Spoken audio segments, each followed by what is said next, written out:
Welcome back to the Mental Playbook with Christine Dalgity, Season 2.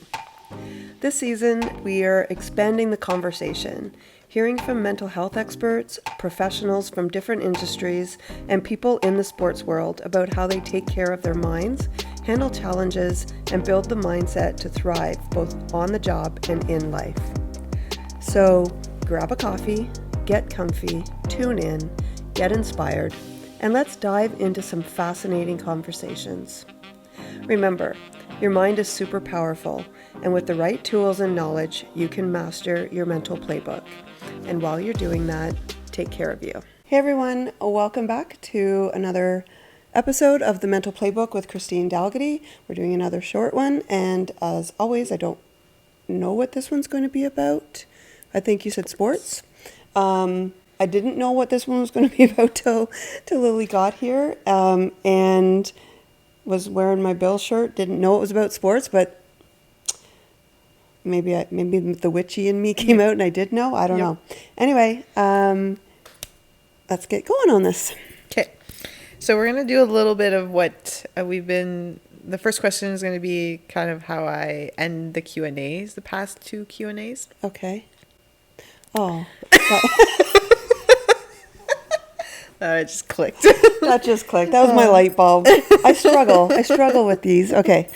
So when I say these two words, I want you to tell me what is the first thing that comes to mind. And explain it? Or just word association? More okay, well, we'll see what it is. Yeah, exactly. Okay. Kids times sports. So kids and sports. Kids and sports? Yeah. Development. And I say development because there's social development, there's physical development, there's resilience development. I think there's a lot of development with kids in sports. Obviously, I'm a sports lover, so I absolutely love the idea of my grandson loving sports as much as he does. If a kid doesn't love sports, that's not an interest. That's okay. Mm-hmm. But when I think of kids in sports, I think of how much kids develop. And just, I think when your kids grow up, you forget. And now that I see my grandson and I see how much he improves, how much he loves it, just that his development, his social skills, everything. I saw him talking to his coach at ball hockey and stuff like that. And I just... it's another adult and he's conversing with him so I think kids in sports, I think there's development. Okay. Do you see then a difference in kids that are in, let's say, organized sports versus kids that are not for development? Oh my God. Yeah, I think it's a different development. Right? I'm not saying that kids that aren't in organized sports don't develop those things. They have to be put in situations to develop them. But just given the kids in sports, that's what I think of. But it may happen at different times. My brain goes to those aspects, right? There's also, kids in sports. There's also other things that can come with it that aren't as positive, but with some of that development. But I think that, any kid is going to develop social skills and physical skills in different areas and stuff. It's just, it's just different. Not better, not worse, just different. Okay. So I can kind of think of the answer, but I'll still ask it. Do you think organized sports for young kids is important in their lives? Yes. Yes. I know people may disagree with me and say it's just because I love sports, but I see, so I'll just use, Ryan didn't have this, he had can skate and stuff like that, and he didn't do ball, so maybe they did have it. He played soccer and hockey and football. But like for t-ball, for example, when McKinley and Edie were 3, they played, it was called Kinderball. And just for the development part, they had teams and they would throw like rubber chickens, and they would throw, different things. They would have to toss a ring, and it was teaching different skills without straight, baseball. The bases, when they run on, they'd squeak. So then they wanted to run on the bases, right? So it was teaching them different skills that way. And then Edie didn't, but McKinley then did T-ball, where then it was the next step. And it was just kind of like amoeba ball, where they'd hit the ball and they'd all dive on it to get the ball first and not throw it anywhere. And then this year, they're on a ball diamond, and they're, playing their position. Well, kind of. Mm-hmm. They're teaching positions. They're teaching how to hold your arm. They're teaching how to stand. So that's what I mean by development too. And I forget the question. I said, is organized sports for young kids important? Yes. So that's organized sports, right? Yeah. And he's, we call it the posse, because they've been all together since like the infant room and daycare, but his buddies. But like ball hockey last night, his original buddies, they don't play. So he's making new friends, right? So I think it's a different development too. It's an organized sport. It doesn't mean that kids that don't play organized sports don't make friends. I'm just saying that I think that organized sports, if it's done correctly, can build so much in a child, right? It can build discipline. It can build resilience. It can build a competitive nature. That's why I say if it's done right. Mm-hmm. It can build so many things because of the organization of it. Mm-hmm. Mm-hmm. Now, that's pretty young. I don't know. I forget when they start competitive. But let's say a little bit older, but they're still kids. What are your thoughts on competitive leagues? Yeah, I think if it's done properly, right? I do sports psychology. I have competitive athletes. One right now is 11. She might be 12 now. And the other's 14. I started with him when he was 13. And I think that, I think it's good as long as it's not, I don't want to say done right, but like I played competitive sports. My siblings did, my son did. There has to be a mindset though that it's not the be all and end all. It's not, you're 14, we need to push you because you're going to the NHL or you're going to the MLB or the NBA, right? I think we need to look at it as pressure, because it is, which builds resilience, but also controlled pressure in a sense, where we're not, like we've talked before, that they put enough pressure on themselves. I don't think there's anything wrong with competition. I think the issue comes in when the adults put their own, I didn't make it so you are, or the pressure, the like all of that, whether it's coaches or parents, right? I think that's where it comes. I think it comes into play where we see competitive athletes as like godlike creatures too, right? Because then they develop that egocentric kind of mindset. I think you can still have development in character and everything in competitive sports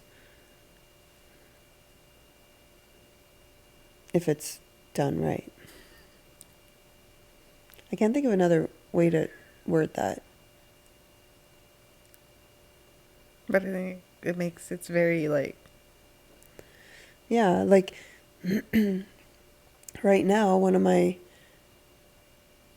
somebody in competitive sports, and I've talked before about a client that I used to have, that the coach,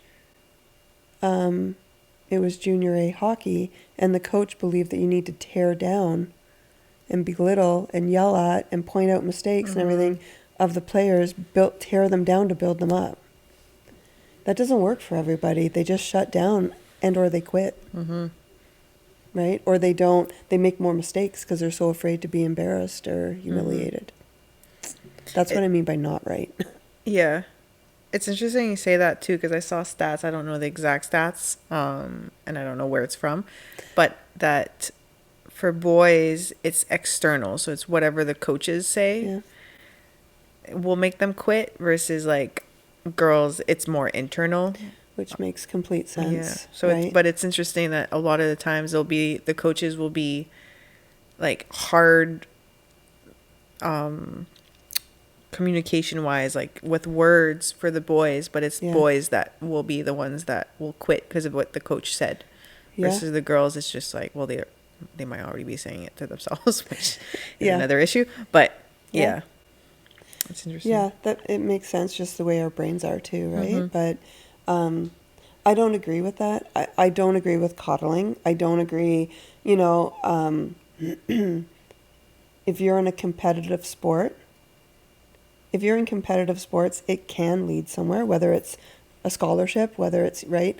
So I think that you do need a work ethic. You do need to push yourself. Even if it doesn't lead anywhere, you're choosing, if you're choosing, to be in a competitive sport, then you need to up your game. You can be cut. You can be, I think all of that, I think being cut and everything also builds resilience. I think that that you should be pushed. I don't agree with belittling and yelling and I believe in pointing out mistakes, right? Like, hey buddy, your head wasn't in it, or you coughed up the puck there, get your head in the game kind of thing. I don't believe in some of what we hear and see. To build character, to build an athlete. I don't believe in that. I think that confidence, I just did this with my athletes this week, actually. We were working on confidence. And confidence, obviously confidence comes from stats and results, but we don't want confidence to just come from that. We want confidence to come from your preparation. And part of that preparation is how the coach prepares the athlete too. Confidence should come from your preparation, your mindset, and the effort that you put into it, not just the results. But if a coach is very results oriented, they're not going to look at the preparation. For young kids in sports, especially more like, let's say, the competitive side, is there benefits to playing just that sports, or is there more benefits to playing multiple sports? Like, what are the negatives and positives of that? Yeah, of multiple I sports, think depending on the age, right? Because sometimes depending on the league in competitive, they're not allowed to play any other sports if they're older, right? The athletes that I'm working with right now are younger teens and preteen, and they do. They each play hockey and do the competitive sport that they are really putting effort into. I also think it depends if you are working towards, so one of them is a very strong baseball player. He's 14, but the league that he's in, the program that he's in, prepares them for scouting, whether it's Div 1 or whatever. So I think that as he gets older, it's not that he shouldn't play other sports, it's that if that's his goal and he wants to be Div 1 or MLB or whatever, then that has to be his main focus. But I think that there's merit in doing what you enjoy too, because if you're a kid and that's not your focus, have fun, be a kid. Yeah. Right?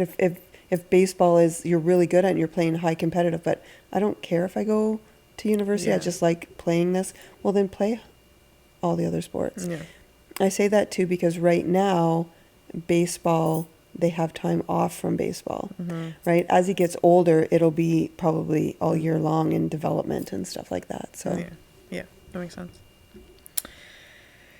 Should parents not watch their kids at practice? Or should they? I think it depends on the parent.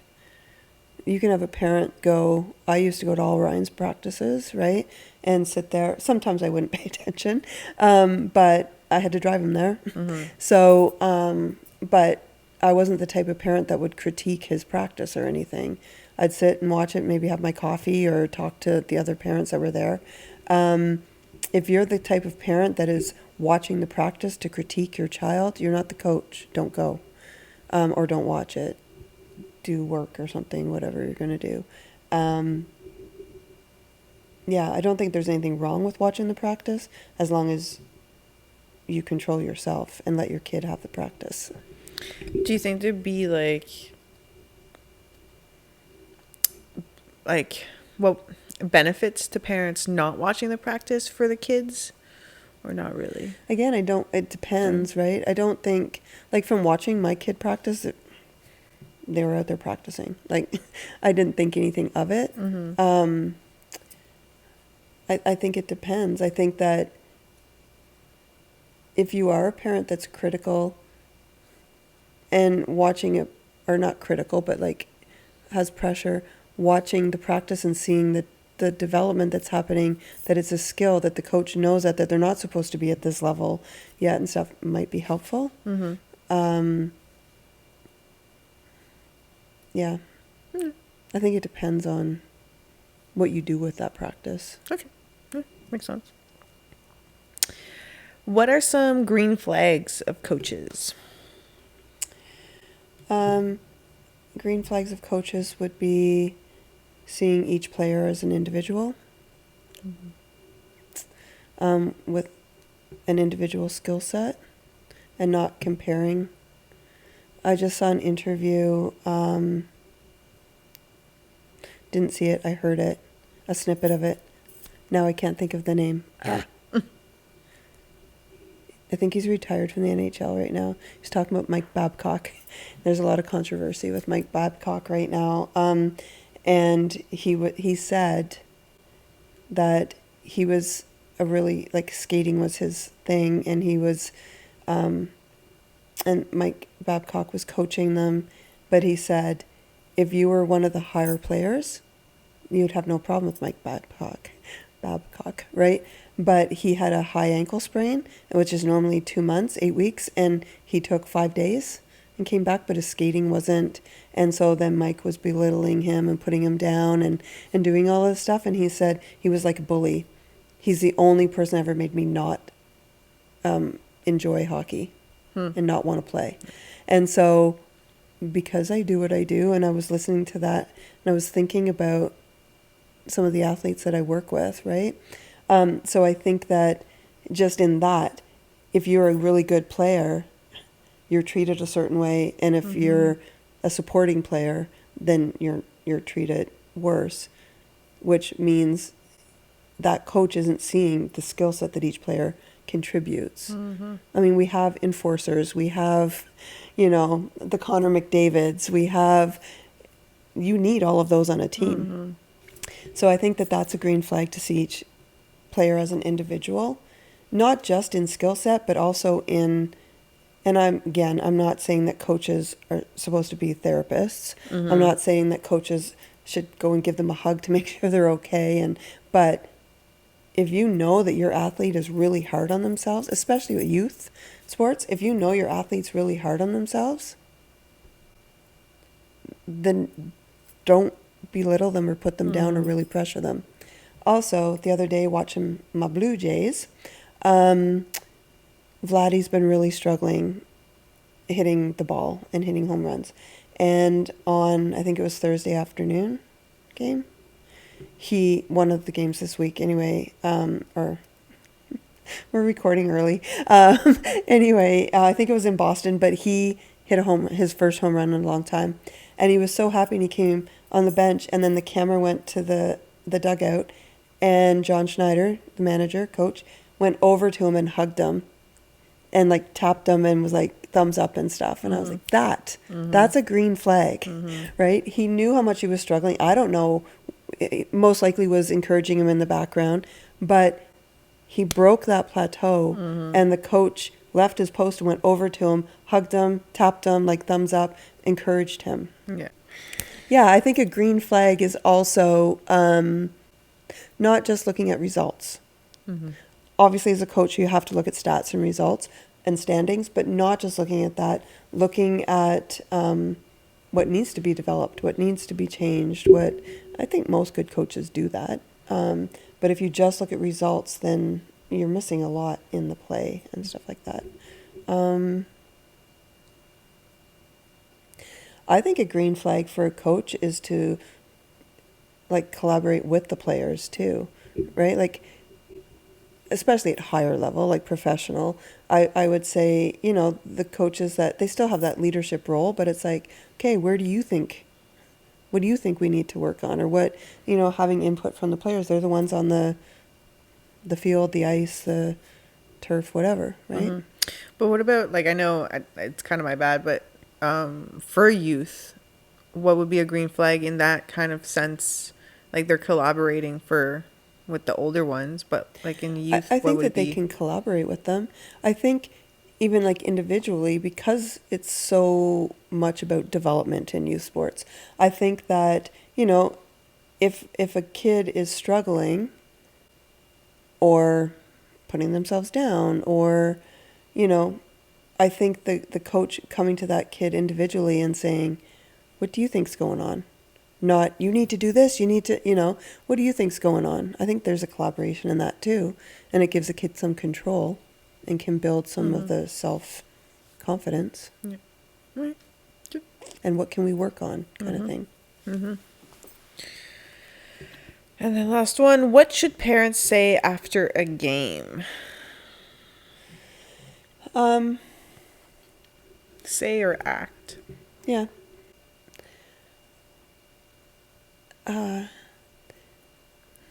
That one's hard. Hard in the sense that I could say, you know, I used to always say, good game, buddy, to Ryan.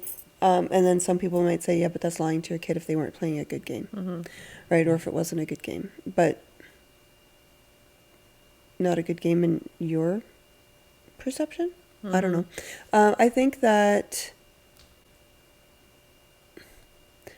asking them, what did you think of that game? Or, you know, sometimes it's just about seeing what they're like coming out of the change room. Sometimes like judging, because sometimes kids come out and they're like, hey, can I get a slushie? Right? And it's like, They don't meanwhile care. Yeah. you're thinking, oh no. So it could be something like that. I think that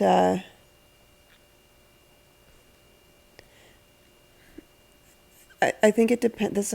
It's multifaceted. I think that it depends on your relationship with your kid too, right? If you have a good sport relationship with your kid and you're able to say, you know, what did you think of that game? They're like, oh, I didn't do this well.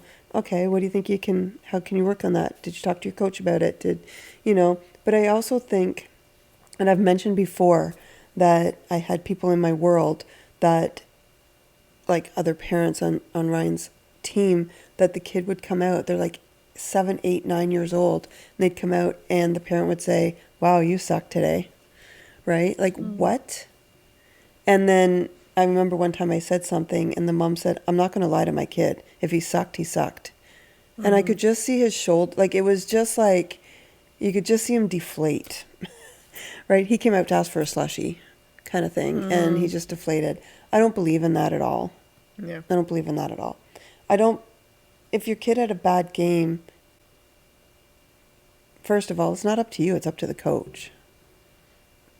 Right? It's the number of clients that I have as adults where it comes back to sports and how their parents treated them. For 2 of them, it's trauma. How their parents treated them. Right? Within that sport, or how they played, or made a mistake, so got yelled at in the car the whole way home. So I don't think I really answered it, but I answered it in the sense that it depends. I don't think the parent should ever try to be the coach unless they are the coach. I don't think it's up to a parent, especially a parent who's never played a sport, to ream them out for how they played or anything like that. I don't think that, I think a parent needs to be a parent. And I think a parent needs to be there to cheer them on, to help them if they come to them, to ask them, how do you think it went? And then help them that way. I don't think it's up to the parent to tell them what they did or didn't do, right? Mm-hmm. Oh, we're done. All right. Okay, so that was our short segment, and I just have a little PSA, or I don't know. This is our last session, our last episode, I guess, not session. I'm not in therapy. Our last episode with Lily for a while. She is going to finish out her much needed mat leave break, and spending time with her little man and her partner and the other things she has on her plate, courses and stuff.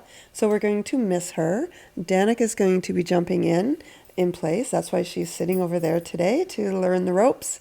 And we also have some other ideas. Some of the girls at the office came up with, they want to interview me, like it's a supervision session, but obviously not client-based supervision session. They thought it would be cool if they could do that. So they're going to take turns interviewing me as well.